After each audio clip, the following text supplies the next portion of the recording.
America और Israel ने Iran पर जो जंग थोपी है, अब खाड़ी देशों के लिए वो सबसे बड़ा सिरदर्द साबित होने लगी है। पिछले 2 दिनों से मिडल ईस्ट के एनर्जी फील्ड्स पर भयानक बमबारी जारी है।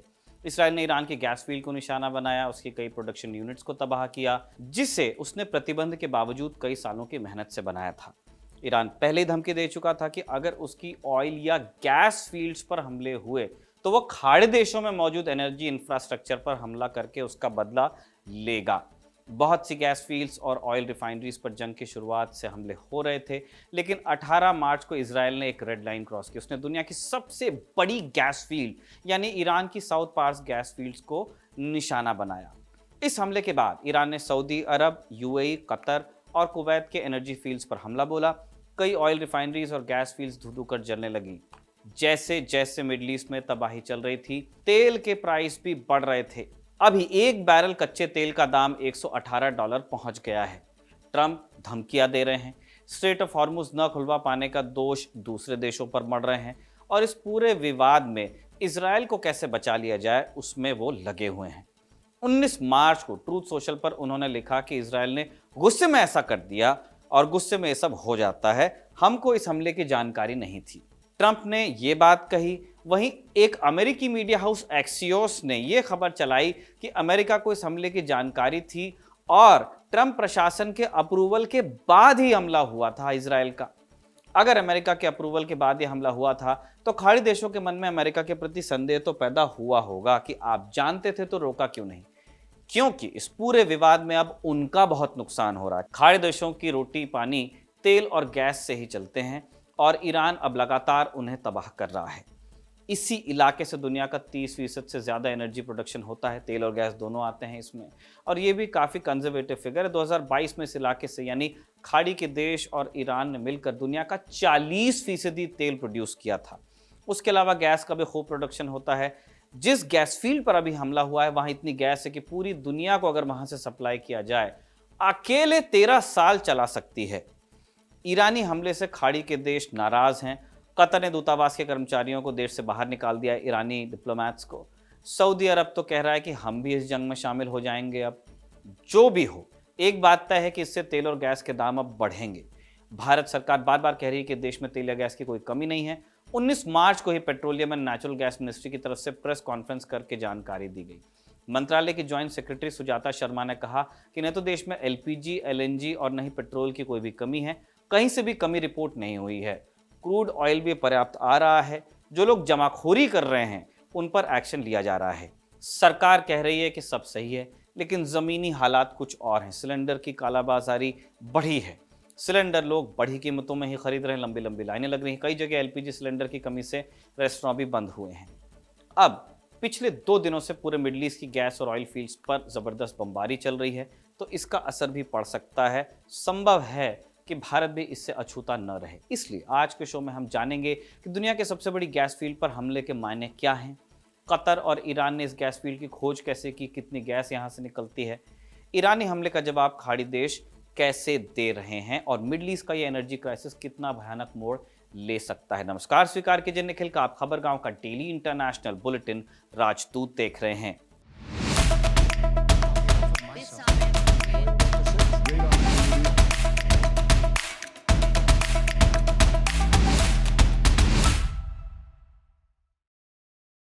शुरुआत करते हैं ट्रंप के ट्रूथ सोशल पर पोस्ट से।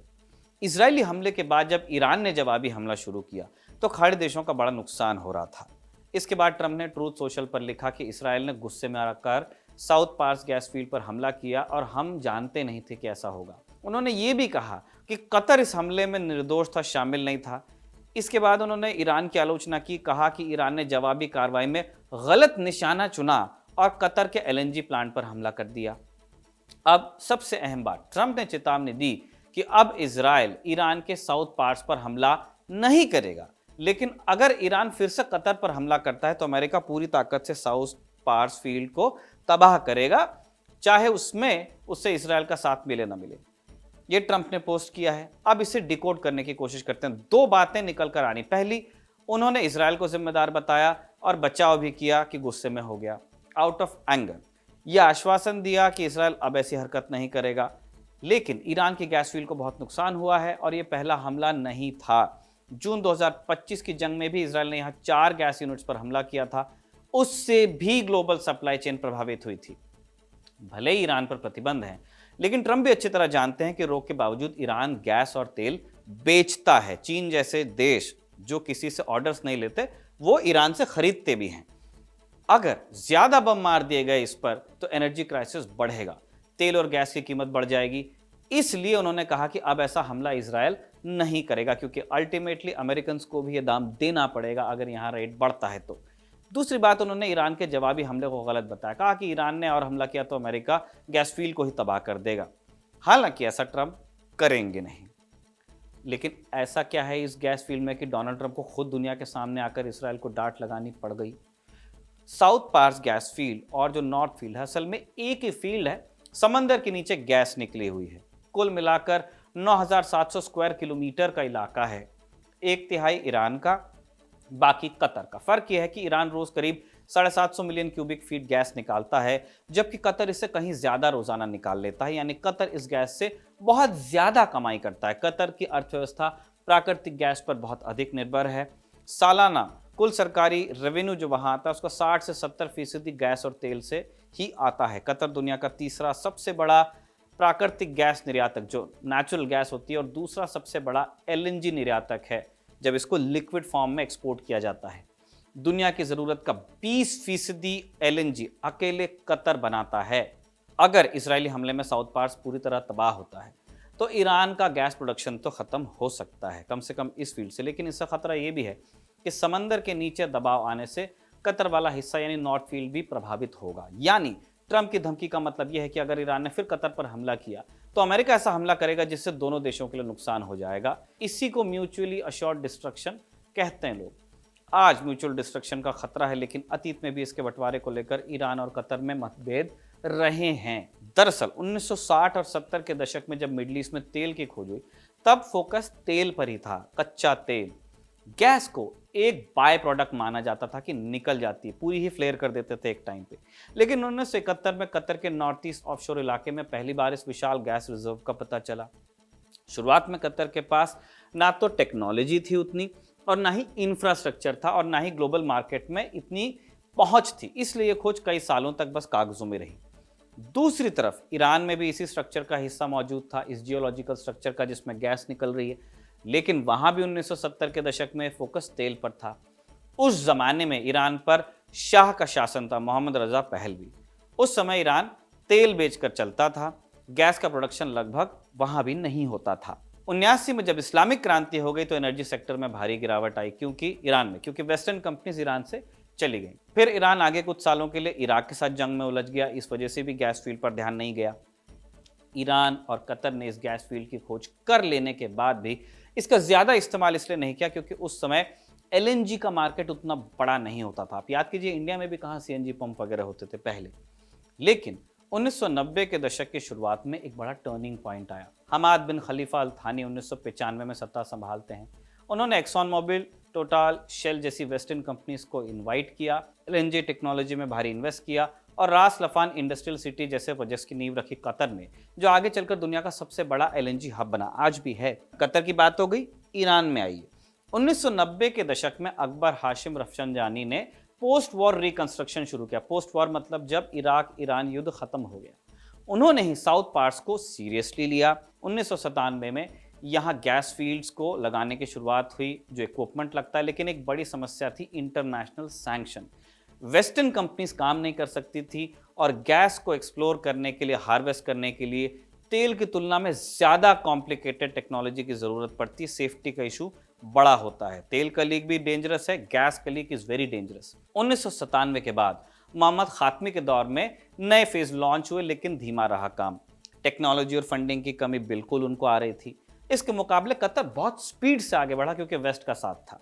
1997 में ही कतर ने एलएनजी की पहली खेप को एक्सपोर्ट कर दिया और सन 2000 के दशक की शुरुआत तक वो एशिया और यूरोप में गैस सप्लाई करने लगा। लेकिन उसने 2005 में कुछ समय के लिए अपने गैस फील्ड्स से एक्सप्लोरेशन पर अस्थायी रोक लगाई थी, ताकि बहुत जल्दी ये गैस फील्ड खत्म ना हो। सन 2000 के दशक में ईरान में अहमदीनेजाद आते हैं।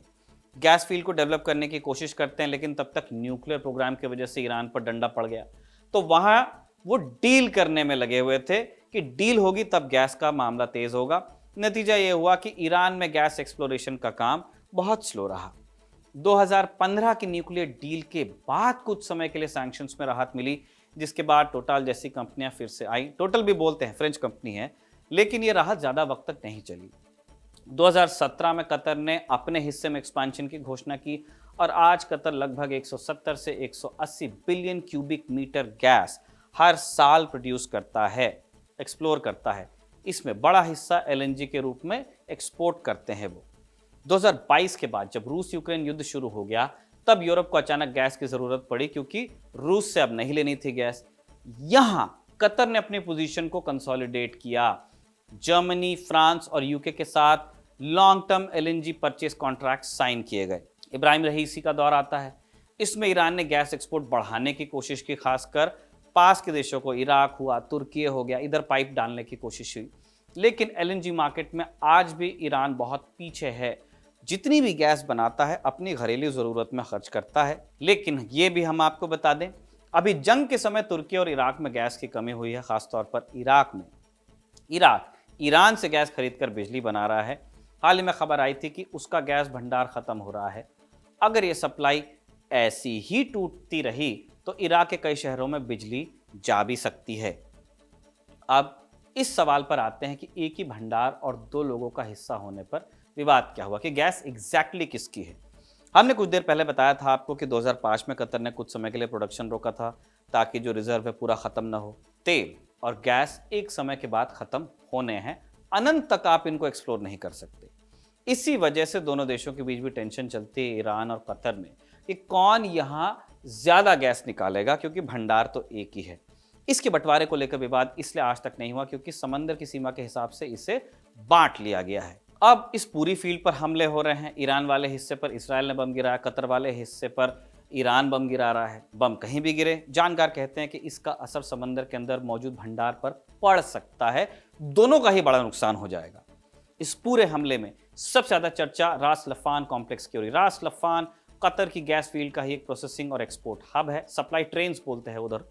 यही गैस को नेचुरल गैस में प्रोसेस किया जाता है, शिप किया जाता है दूसरे देशों के लिए। दुनिया के सबसे बड़े एलएनजी टर्मिनल्स में से एक रास लफान में है। इस पर हमला होना कतर के लिए रेड लाइन क्रॉस होना था। रास लफान पर हमले के बाद कतर ने अपने यहाँ मौजूद ईरानी एम्बेसी के अधिकारियों को एक्सपेल किया है। अधिकारियों के अलावा जितने स्टाफ मेंबर्स हैं उनको भी वापस जाने को बोला है। कतर ने 24 घंटे दिए हैं इसके लिए। कतर इसलिए ये एक्शन ले रहा है क्योंकि उसकी कमाई का बड़ा हिस्सा गैस बेचकर आता है, तो आपने पेट पर लात मारी है। अमेरिका के साथ यूरोप भी इस हमले से चिंतित है, क्योंकि रूस से सप्लाई कट जाने के बाद, या जो ऑकवर्डनेस है, ट्रम्प का दबाव कि वहां से मत लो, उसके बाद वो भी कतर से गैस ले रहे हैं। इसलिए हमले के बाद फ्रांस के राष्ट्रपति इमानुएल मैक्रों ने कतर के अमीर को फोन किया, ट्रम्प से भी बात की और ईरानी हमले की निंदा कर दी। इस पर ईरान के विदेश मंत्री अब्बास अराक्ची का पलटवार है। उन्होंने कहा कि जब इसराइल ने हमारी गैस और ऑयल फील्ड पर हमले किए तब तो आप बोले नहीं, अब जब हम उस पर रिएक्ट कर रहे हैं तो आप निंदा कर ले रहे हैं। कतर ने अमेरिका और पश्चिम की मदद से अपनी रिफाइनरी और गैस प्रोडक्शन को तैयार किया था। ये सुविधा ईरान के पास नहीं थी क्योंकि उस पर प्रतिबंध लगे थे। कोई विदेशी कंपनी वहां काम नहीं करना चाहती थी। ईरान ने जैसे तैसे अपनी रिफाइनरीज और गैस प्रोडक्शन हब तैयार किए, टर्मिनल्स बनाए। जून 2025 में उनके 4 गैस यूनिट पर हमला हुआ, तब भी ईरान ने नाराजगी जताई थी क्योंकि उसके लिए बहुत बड़ा लॉस था। अब और घातक हमला हुआ है, इस बार और ज्यादा यूनिट्स पर हमला हुआ है। इसलिए ईरान की प्रतिक्रिया इतनी तीखी है। स्पेशली ईरान की शिकायत है कि आपने जो गैस के कुएं थे उनको हिट किया, लेकिन आपने प्रोसेसिंग यूनिट्स पर भी हमला किया जिसको बनाने में हमको दशकों लगे। जैसे ही उसके गैस फील्ड्स पर हमला हुआ, आईआरजीसी ने सऊदी अरब, यूएई और कतर में मौजूद अलग अलग एनर्जी इंफ्रास्ट्रक्चर के लिए संदेश जारी किया कि एम्प्लॉयज को वहां से बाहर निकालिए, हम लोग मिसाइल मारने वाले हैं। और कुछ देर बाद हमला कर भी दिया। कहाँ कहाँ हमला हुआ? सऊदी अरब की समरेफ रिफाइनरी और जुबैल पेट्रोकेमिकल कॉम्प्लेक्स और आरामको ऑयल रिफाइनरी, यूएई में अल हुसैन गैस फील्ड, कतर की रास लफान के अलावा अल मुसदई होल्डिंग एंड पेट्रोकेमिकल कॉम्प्लेक्स पर भी हमला हुआ। इसके अलावा कुवैत और बहरीन की भी कुछ रिफाइनरीज पर हमले की खबर है। कतर का रिएक्शन हम बता चुके, सऊदी अरब ने भी निंदा की है, कहा है कि ऐसे ही चला तो हम इस जंग में अब कूदेंगे, हम उनकी ज़मीन पर से हमला भले हो रहा हो। अभी तक सऊदी नेशनल्स लड़ नहीं रहे हैं जंग में, उनकी जो फोर्सेस हैं उनका इक्विपमेंट यूज़ नहीं हो रहा है। उन्होंने कहा है कि अब हमको करना पड़ेगा। ईरानी हमले के बाद यूएई और सऊदी अरब को अपने कुछ ऑयल टर्मिनल्स बंद करने पड़े, इसलिए वो बहुत फ्रस्ट्रेटेड हैं। 3 मार्च को कतर ने फोर्स मजौर लगा दिया। उस दिन उसकी गैस फील्ड्स पर हमला हुआ था। उसने ये इसलिए लागू किया था क्योंकि उसे इस बात का अंदेशा हो चुका था कि ये विवाद और आगे बढ़ जाएगा। फोर्स मजौर कॉन्ट्रैक्ट का एक क्लॉज होता है जिसमें लिखा होता है कि अगर कुछ असामान्य घटनाएं हो जाएं तो जो सप्लायर है, गैस या तेल या कोई भी चीज़ जिसका आपको वादा किया गया है, सप्लाई पूरी नहीं कर सकेगा और पेनल्टी भी एक्सेप्ट नहीं करेगा। मिडल ईस्ट में नया एनर्जी क्राइसिस इस तरह जन्म लेने लगा है। क्रूड ऑयल 118 पर बैरल के ऊपर पहुंच गया है। एक बैरल का $118 ले रहे हैं। इसका असर पूरी दुनिया पर पड़ना ही है। अमेरिका और इजराइल आज नहीं तो कल यहां से पीछे हटेंगे, पर खाड़ी के देशों और ईरान के एनर्जी इंफ्रास्ट्रक्चर को जो नुकसान हुआ है उसकी भरपाई इन देशों को खुद करनी होगी, और जब ये भरपाई करेंगे तब उसकी कीमत आप ग्राहकों से ही वसूलेंगे, चाहे आप कहीं भी बैठे हो, कोई किसी का दोस्त हो। अगर फैक्ट्री दोबारा लगेगी तो उसकी कॉस्ट जुड़ेगी उस गैस में जो आप खरीदते हैं। ईरान की लीडरशिप लगातार हर्जाना मांग रही है। मसूद पेजेश्कियान कह चुके हैं, विदेशी मीडिया में ईरानी सूत्रों ने दावा किया है कि मुश्तबा भी हर्जाना मांग रहे हैं। आज यूएन में ईरान के राजदूत ने यूएई से हर्जाने की मांग की है। यूएई से ईरान हर्जाना मांग रहा है अपनी गैस और ऑयल फील्ड के नुकसान की भरपाई के लिए। कहना है कि आपके यहां से हमला हुआ है इसलिए आप पैसा दोगे। इस बात के बहुत कम चांसेस हैं कि ईरान को किसी भी तरह का हर्जाना मिले। यूएई ईरान से वैसे ही बहुत नाराज है क्योंकि पूरे खाड़ी देशों में ईरान ने जितने हमले किए हैं आधे से ज्यादा यूएई पर किए हैं। पूरे मिडल ईस्ट में इस समय ईरान से सबसे ज्यादा दुश्मनी रखने वाला देश यूएई ही है, क्योंकि वहीं अमेरिका के सबसे ज्यादा बिजनेस और दूसरे इंटरेस्ट हैं। दुबई जैसे शहरों में कंपनीज के दफ्तर हैं, डेटा सेंटर हैं, और यूएई की इजराइल से भी अच्छी दोस्ती है। यूएई के अलावा अमेरिका से भी हर्जाना मिलने की उम्मीद ऑब्वियसली नहीं है। इंसानी जान जा रही है, अस्पताल और स्कूल निशाना बन रहे हैं, तेल और गैस की फील्ड और रिफाइनरी जलाई जा रही हैं। लेकिन इस जंग में एक और चीज़ हुई है और वो है डीसैलिनेशन प्लांट्स पर हमला, यानी समंदर के खारे पानी को मीठा बनाने वाली फैक्ट्रीज पर। मिडिल ईस्ट की बहुत बड़ी आबादी इसी के सहारे जीती है। ऐसे प्लांट्स न हो तो पीने के पानी के लिए करोड़ों की आबादी तरस जाएगी। इसराइल और अमेरिका ने ईरान के डीसैलिनेशन प्लांट्स पर हमला किया है। बदले में ईरान ने भी कुवैत के एक डीसैलिनेशन प्लांट पर हमला किया। तेल के लिए लड़ाई लड़ी जाती थी, अब पानी जंग का हथियार बन रहा है। तेल वाली समस्या सुलझ नहीं पाई है, पानी की कैसे सुलझेगी? एनर्जी फील्ड्स पर यह हमले तो नई समस्या है। पुरानी समस्या हॉर्मुज़ स्ट्रेट जो थी वो बनी हुई, उसका रास्ता साफ करवाने के लिए ट्रंप कभी नेटो से मदद मांगते हैं, कभी चीन को बोलते हैं। लेकिन चीन क्यों हेल्प करेगा? चीन के जहाज तो चल रहे हैं वहां से। इसलिए इन दिनों रूठे हुए फूफा की तरह वो बिहेव कर रहे हैं कि जाओ मैं अकेला लड़ूंगा। बताइए, इजराइल के चक्कर में ट्रंप को कितनी जिल्लत झेलनी पड़ रही है। जो आदमी ईगो को अपनी नाक पर लेकर चलता है वो चीन से मदद मांग रहा है। बिना शक ये जंग ट्रंप के लिए सिरदर्द बन चुकी है। घरेलू मोर्चे पर भी वो घिरी रहे हैं। नेशनल काउंटर टेररिज्म सेंटर के डायरेक्टर जो कैंट के इस्तीफे के बाद अब तुलसी गबार्ड के बयान से ट्रंप की आलोचना हो रही है। नेशनल इंटेलिजेंस के हेड तुलसी ने कहा है कि जंग के पहले ईरान यूरेनियम इनरिच नहीं कर रहा था। इसी बीच खबर भी आई कि अमेरिका के रक्षा मंत्री पीट हेग्सेथ ने ईरान से जंग लड़ने के लिए $200 बिलियन की मांग की है। इस पर विदेश मंत्री अब्बास अराक्ची ने टिप्पणी की। ईरान के एक्स पर लिखा कि इसराइल की वजह से शुरू हुई जंग अमेरिकियों और ईरानियों पर भारी पड़ रही है, मजे ले रहे हैं। लेकिन इतना दबाव है फिर भी ट्रंप रुक नहीं रहे हैं। आज ही अमेरिकी मीडिया में खबर चल रही है कि ट्रंप प्रशासन ईरान में सैनिक भेजने के बारे में भी सोच रहा है, बूट्स ऑन ग्राउंड। कब तक ऐसा होता है, होगा भी या नहीं, आने वाला वक्त ही हमको बता सकता है, पर यह चैटर शुरू हो चुका है। इसी नोट पर हम आज का राजदूत कंक्लूड करते हैं। इसे साजिद ने लिखा, सर्वेश ने रिकॉर्ड किया। आप देखते रहिए खबरगांव।